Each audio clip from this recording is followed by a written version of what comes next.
परम प्रभु नित समरिये परम प्रभु नित समोहे।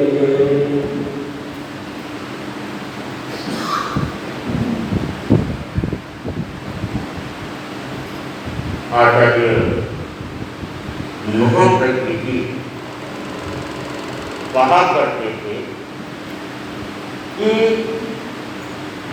अगर मस्तिष्क के अंदर कोई चिंतन आ गया तो वह अपने आप में सफल हो सकता। मस्तिष्क जो हमारा है कहते बहुत शक्तिशाली है और दुनिया के अंदर अनेक लोग ब्रेन के ऊपर काम कर रहे हैं, मस्तिष्क के ऊपर काम कर रहे हैं और नई नई चीजें सामने आ रही है। डॉक्टर लोग भी अनेक अनेक प्रकार के प्रयोग करते हैं और आए दिन हम अखबारों में पढ़ते हैं कि डॉक्टरों ने यह ऐसा काम पहली बार आज तक किसी ने नहीं किया और वे अपने कार्य में सफल हुए। तो प्रयोगों के आधार पर अनेक नए नए काम हो रहे हैं।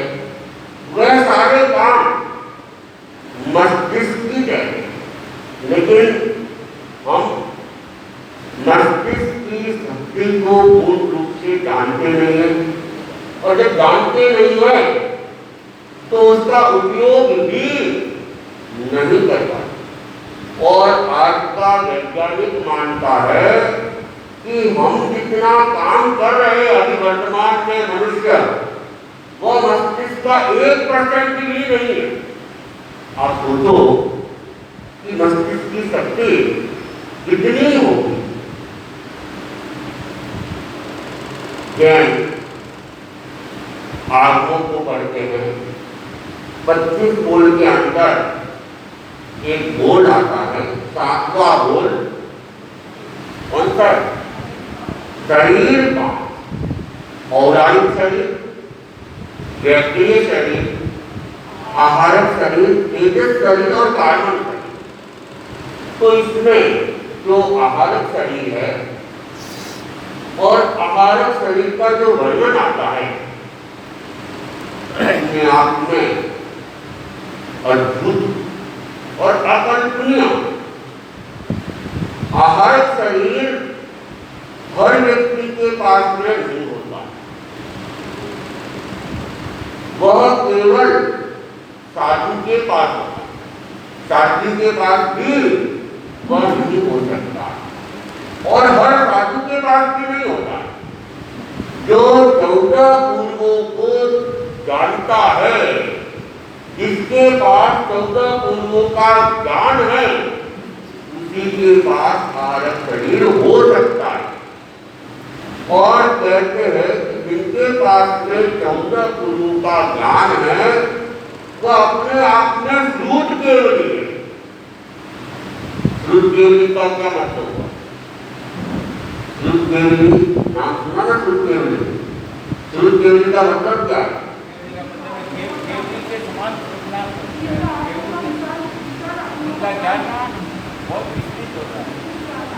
उनका ज्ञान केवलियों के समान होता है, केवलियों के तुल्य होता है, लेकिन श्रुत के आधार पर, सुनने और पढ़ने के आधार पर केवलियों का ज्ञान भीतर से प्रकाशित होता है और श्रुत केवलियों का ज्ञान बाहर से भीतर गया हुआ, ये अंतर है। तो जो श्रुत केवली है, केवली के समान ज्ञानी है, वो भी कभी कभी सामान्य श्रावक के प्रश्न पर भी चूक सकता है, क्योंकि बाहर से लिया हुआ है, भीतर का स्रोत छुटा हुआ नहीं है। तो जो श्रुत केवली है उनके सामने अगर कोई प्रश्न चला जाता है और अचानक उस समय वो अपना उपयोग नहीं लगा पाता है, तो कहते हैं कि आहारक लक्ष्मी का प्रयोग करके तीर्थंकर भगवान से उसका उत्तर मांगा है और उसके लिए लकड़ी का प्रयोग करते हैं। एक हाथ का पुतला जो कि अदृश्य रहता है, वो हाथ का पुतला से निकालते हैं और वह तीर्थंकर भगवान के पास भेजते हैं और तीर्थंकर भगवान से वो समाधान लेके आते हैं।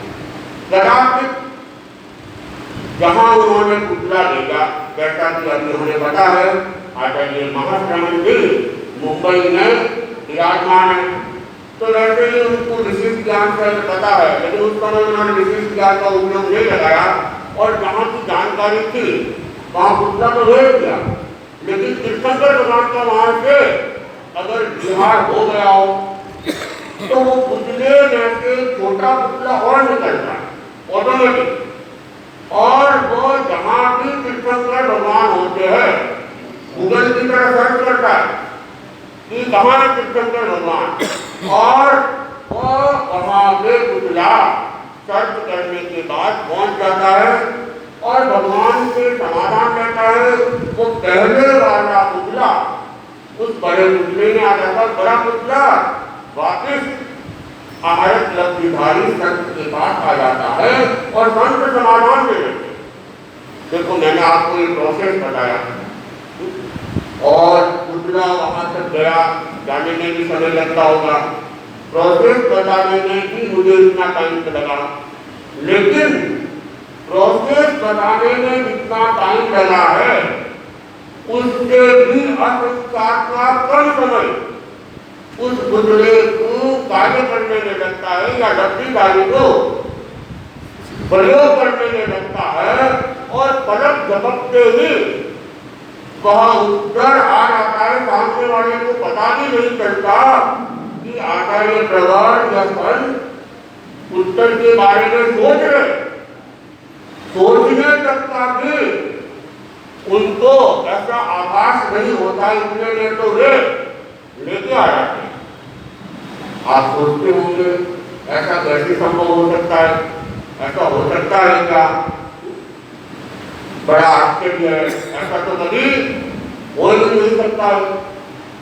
दूसरी बात कि उनका जो ज्ञान है वह समुद्र की तरह विशाल ज्ञान है, विशाल ज्ञान, ये पूरा हॉल पुस्तकों से भर दे और उसके अंदर एकदम सूक्ष्म रीति में लिखे हुए अक्षर भी हो, जैसे हमारे शासन श्री मुनि हर्षलाल गोस्वामी जिन्होंने पूरी भगवत गीता जिसके 700 श्लोक है एक पन्ने में, केवल एक पन्ने में आगे पीछे पूरी गीता लिखी, उससे भी सूक्ष्म अक्षर हो जाए और जैसी ये हॉल बनी लाइब्रेरी की हो वह भी दूध ज्ञानियों के ज्ञान के सामने अंश मात्र भी नहीं है, उतना विशाल ज्ञान उनके पास में होता है। और उनके लिए कहा गया कि वे उसका पुनरावर्तन, उसका रिविजन कितनी देर में? अंतर मुहूर्त में कर लेते हैं, अंतर मुहूर्त में। आप 25 बोल भी पूरे 5-5 मिनट तो लग जाएंगे, 5-5 मिनट तो 25 बोल के रिविजन में कम से कम लग जाएंगे। और ये 5-7 में जो 25 बोल का रिविजन होता है उसमें हो सकता है हम कहीं कहीं तो संक्षिप्त शब्दों का भी प्रयोग कर ले, लेकिन ये पूरे ज्ञान का पुनरावर्तन अंतर मुहूर्त के अंदर कर लेते हैं। आप कहेंगे कि जोरदार लगते हैं, महाराज भी लगा रहे हैं या हमारे ग्रंथों में भी, लेकिन आज के 150-200 वर्ष पहले तो हम इसे गप मान सकते थे, लेकिन आज के वैज्ञानिक युग में हम इसे मान सकते हैं कि ऐसा हो सकता है। क्यों? उदाहरण देता हूं, आपके पास मोबाइल है, आपने किताब का फोटो खींचा और तत्काल सेंड किया अमेरिका में, लंदन में, वो उसी समय पहुंच जाता है। और जैसा आपकी किताब का फोटो है वैसे के वैसा पहुंच जाता है।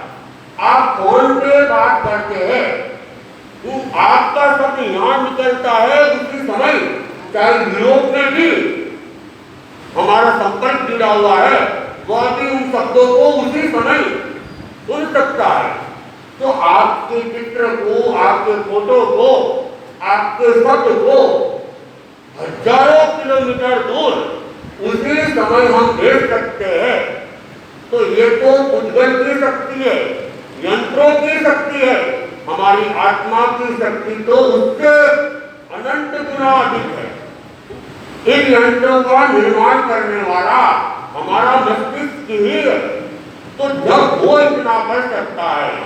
दूसरा उदाहरण, आपके पास में मोबाइल है, मोबाइल के अंदर मेमोरी कार्ड है और मेमोरी कार्ड के अंदर पूरी की पूरी लाइब्रेरिया आ जाती है। पूरी की पूरी लाइब्रेरिया एक छोटे से मेमोरी कार्ड के अंदर आ जाती है। और किसी व्यक्ति को उसकी जरूरत है, जितना मोबाइल आपका तीव्र काम करता है उतना ही तीव्र वो कॉपी करके पूरी की पूरी लाइब्रेरी को सेकंडों के अंदर दूसरे कार्ड के अंदर क्या कर देता है, कॉपी करके पकड़ा देता है। उसको वो खोलता जाए, भले खोलने में उसको 1 महीना लग जाए लेकिन कॉपी करने में सेकंडों का समय लगता है। तो ये भी क्या है, ज्ञान का पुनरावर्तन है। एक मेमोरी कार्ड से दूसरे मेमोरी कार्ड के अंदर ट्रांसफर करना, पूरे के पूरे ज्ञान को एक से दूसरे मोबाइल के अंदर या मेमोरी कार्ड के अंदर लेना। तो वो अगर सेकंडों में हो सकता है तो जो आहारक शक्तिधारी मनुष्य है उसके पास तो उससे अनंत शक्ति ज्यादा है। तो वो 48 मिनट के अंदर अंदर अपने पूरे ज्ञान का रूपांतरण या पुनरावर्तन कर ले। आश्चर्य वाली बात आज के युग में नहीं है। आज हम उदाहरण के द्वारा प्रस्तुति दे सकते हैं, 150-200 वर्षों तक हमारे पास में ये उदाहरण नहीं थी। तो जो आगमों में बातें आई हुई है ये बातें ऐसे ही नहीं है। और विज्ञान उन बातों के आधार पर ही काम कर रहा है। भारतीय जो साहित्य है उनके ऊपर साइंस काम कर रहा है। केवल भारतीय ही नहीं, विदेशी लोग भी भारतीय ज्ञान के ऊपर काम करके नई नई खोजें कर रहा है। आप सोचते होंगे कि विज्ञान में आज हवाई जहाज तैयार कर लिया, कोई नई बात नहीं है। ये जैन शास्त्रों के अंदर, भारतीय शास्त्रों के अंदर पहले से उपलब्ध है और उनको तो बहुत सारी मेहनत करनी पड़ती है। और पुराने जमाने में इतना भी नहीं करना पड़ता था। एक मंत्र का प्रयोग किया, एक चद्दर बिछाई, हजारों लोगों को एक साथ उड़ा के ले जाते थे। और रावण ने सीता को ले गए विमान के अंदर। ये उल्लेख तो आप लोग अनेक बार सुनते हो कि विमान तो उस जमाने में नहीं था जो आकाश मार्ग से ही गया था। हनुमान जी तो बिना विमान के ही उड़ के लंका में पहुंचे थे। तो विमान कोई नया नहीं है, पुराने जमानों में भी होता था और उनकी बातों के आधार पर ही खोज की गई और यंत्रों के माध्यम से उन प्रयोगों को सफल भी किया गया। तो हमारा जो मस्तिष्क है, आचार्य महादेवी जी कहते हैं बहुत ही ज्यादा शक्तिशाली, बहुत ही ज्यादा शक्तिशाली है। और जैसा कि विज्ञान भी मैंने बताया कि हमारा मस्तिष्क का 1% भी पूरा उपयोग नहीं कर पा रहे। तो फिर सोच लो कि हम अपने आप को इतना इतना ज्ञानी मानते हैं, तो ज्ञान कितना है और उससे करोड़ों अरबों गुना ज्ञान और भी हो सकता है। तो अगर व्यक्ति चाहे तो अपने मस्तिष्क का प्रयोग करके अपनी संकल्प शक्ति को जागृत करके अपने मस्तिष्क का अच्छे से उपयोग भी कर सकता है। आवश्यकता है कि संकल्प का प्रयोग होना चाहिए। संकल्प हो, प्रयोग हो तो कोई भी काम असंभव नहीं है। असंभव कुछ भी नहीं है। अथाई और मास कमन करना भी असंभव नहीं है। जरूरत होती है केवल संकल्प की। मुझे याद है मैं 2007 के अंदर ओरावल था और मैं ज्ञानशाला में चला गया और चातुर्मास लगने वाला था। बारी के उपवास में लिखवा रहा था तो मैंने ज्ञानशाला के बच्चों को भी आह्वान किया, ज्ञानशाला की भी बारी चाहिए। तो अनेक बच्चों ने उपवास लिखवा दिए। फिर मैंने प्रश्न किया कि अथाई कौन करेंगे? तो मुझे जहां तक स्मृति के अंदर है कि 4 बच्चों ने हाथ खड़े करे। 4 बच्चों ने कहा हम अथाई करेंगे। अच्छी बात है कि कम से कम उन्होंने हाथ तो खड़े किए। करे या न करे लेकिन करने की भावना रखना ये भी अपने आप में बहुत बड़ी बात है। तो उन्होंने मेरे ख्याल से शायद 2 बच्चों ने तो की थी, 2 का मुझे पूरा पता नहीं कौन थे वो भी याद नहीं है। तो एक बच्चा केवल 9 वर्ष का था और शरीर से एकदम दुबला पतला, एकदम दुबला पतला। 1 इंच का उसका हाथ होगा, 1.5 इंच का हो गया। उसने चामासा लगने के बाद अठाई करनी है, उपवास का लक्ष्य बनाया। बच्चे ने तो 10 बजे 12 बजे तक क्या करवा दिया। 12 बजे उसके दादाजी का हो गया अब तुम खा लो। और दादा ने उसको क्या पूरे होते ही बहाना करवा दिया। उसकी इच्छा तो नहीं थी लेकिन ठीक है, दबाव पड़ा तो कर लिया। 1-2 दिन हुआ, मुझे तो अठाई करनी है। फिर वो उपवास के लिए तैयार हो गया और फिर उसको 12 बजे तक फिर बहाना करवा दिया। वो भी हर 2-3 दिन में तैयार हो जाता अठाई करके। मेरा कहा हुआ है अठाई करूंगा मैं। अब उसका दादा भी वो भी थक गया, 3-4 बार हो गया, रोज 12 बजे तक भूखा रहता है। तो फिर एक दिन दादा ने कहा कि ठीक है कर ले तुम्हारी चिंता करना है, अपने आप थक जाओगे। तो दादा ने कहना बंद कर दिया और उसने उपवास कर लिया, बेला कर लिया और घूमते फिरते साइकिलें चलाते और रोज आता दर्शन करने। एक दिन तो चौदह के दिन भागता आया, मैं प्रतिक्रमण कर रहा था और भागता आया, वंदना की और भागता ही गया और वहाँ 2 सीढ़ियाँ थी, उसको सीधा कूदा और भागने लगा। मैं उठ के उसको बुलाया, क्या कर रहे हो? 14 है और इस तरह और भाग करोगे और कुछ गड़बड़ होगी पेट में तो मेरा उत्साह खराब होगा। मैं दौड़ोगे भागोगे ठीक है महाराज, ठीक है। लेकिन बच्चे होते फिर वही बात। और वो छोटा सा बच्चा 9 साल का बच्चा संकल्प था पूरी अठाई आराम से की उसने, आराम से। तो अगर संकल्प मजबूत हो जाए कोई दिक्कत नहीं। एक उसी के कजिन दादाजी का पोता था, वो 10 साल का था। थोड़ा सा उसके शरीर में ठीक होगा, उसने भी साथ में अठाई। तो छोटे बड़े की बात नहीं है। आप लोग यहाँ देख रहे हो रोशन लगाई को, वो सरोज भाई को उम्र के एक पड़ाव 60 पार कर गए होंगे, उन्होंने भी इस अवस्था के अंदर अपनी हिम्मत दिखा दी। तो बूढ़े भी हिम्मत दिखा सकते हैं, बच्चे भी हिम्मत दिखा सकते हैं। तो युवा लोग तो शक्ति के पुंज होते हैं। तो अगर संकल्प मजबूत होता है, कोई भार ले तो अठाई भी कर सकते हैं और मास कमन भी किए जा सकते हैं। तो मूल बात है कि संकल्प मजबूत होना चाहिए, संकल्प गिरना नहीं चाहिए। जब संकल्प गिरता है तो कहते हैं व्यक्ति गिर सकता है, समाज गिर सकता है और राष्ट्र भी गिर जाता है। और जब संकल्प जाग जाता है तो ठीक इसके विपरीत व्यक्ति भी जाग जाता है, समाज भी जाग जाता है और राष्ट्र भी जाग जाता है। एक प्राचीन इतिहास के अंदर हिब्रू भाषा का उल्लेख आता है और कहते हैं कि हिब्रू भाषा अंग्रेजी भाषा की जनक।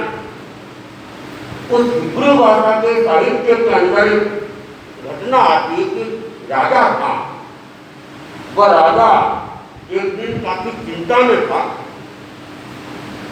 तो महारानी ने पूछा, आप तो हमेशा प्रसन्न रहने वाले, आज आप चिंता में क्यों हैं? तब राजा ने कहा, मेरी सेना युद्ध में हार रही है, कमजोर पड़ रही है, इसलिए मुझे चिंता हो रही है। महारानी ये बात सुन के चली जाती है। आधे घंटे बाद वो फिर आती है, उसका भी चेहरा देखे तो एकदम चिंता के अंदर। राजा ने पूछा, तुम किस बात की चिंता कर रही हो? तुम्हें क्या चिंता है? मुझे तो सेना के हारने के समाचार मिले हैं, तुम्हें कौन से समाचार मिले? तब महारानी कहते हैं कि मुझे आपसे भी पूरे समाचार मिले कि क्या हुआ कि मेरा पति संकट हार गया है, इसलिए मैं चिंतित हूं। मेरे पति ने युद्ध से पहले ही अपनी हार मान ली है, इसलिए मैं चिंतित हूं। और जैसे ही ये बात सुनी, उसका संकल्प पुनः जागता है और तत्काल अपने आप को युद्ध के लिए तैयार करता है। उसके भीतर में जोश जागता है और वह खुद सेना का नेतृत्व करने के लिए पहुंच जाता है और सेना के अंदर एक नया जोश बढ़ता है। परिणाम ठीक विपरीत होता है कि जो सेना हारने के कगार पर थी, वह सेना विजय को प्राप्त कर ले। प्राचीन समय के अंदर युद्ध में जाते समय राजा वगैरह अनेक कारणों को साथ में ले जाते थे ताकि वे उनका हौसला बुलंद करते रहे और उनके संकल्प को मजबूत रखे। मर जाएंगे लेकिन पीठ नहीं दिखाएंगे, इस तरह की भावना उनमें संप्रेषित की जाती है। तो जो संकल्प मजबूत होता है, वहाँ आश्चर्यजनक कार्य भी हो जाता है। तो चित्त जो साथी था, उसके मन में भी संकल्प जागृत हो गया कि मुझे राजा प्रदेशी के स्वभाव को, उसकी प्रगति को बदलना है और उसमें एक नया प्रशिक्षण करना है, उसमें परिवर्तन लाना है, उसे अहिंसक बनाना है, क्रूरता से करुणा की दिशा में ले जाना। जब सारथी के मन में, चित्त के मन में यह संकल्प डाला तो वो खोज करने लगा और कहते हैं, खोजने से तो भगवान भी मिल जाते हैं, तो उसको भी क्या मिल गए? केसी स्वामी का उनके साथ में संकल्प हो जाता है और वो केसी स्वामी को निवेदन करता है कि आप हमारी नगरी में पधारे। कौन सी नगरी थी? राजा प्रदेशी की नगरी थी सेवैया नगरी। उस नगरी में पधारने के लिए निवेदन किया। केसी स्वामी ने बात भी सुनी।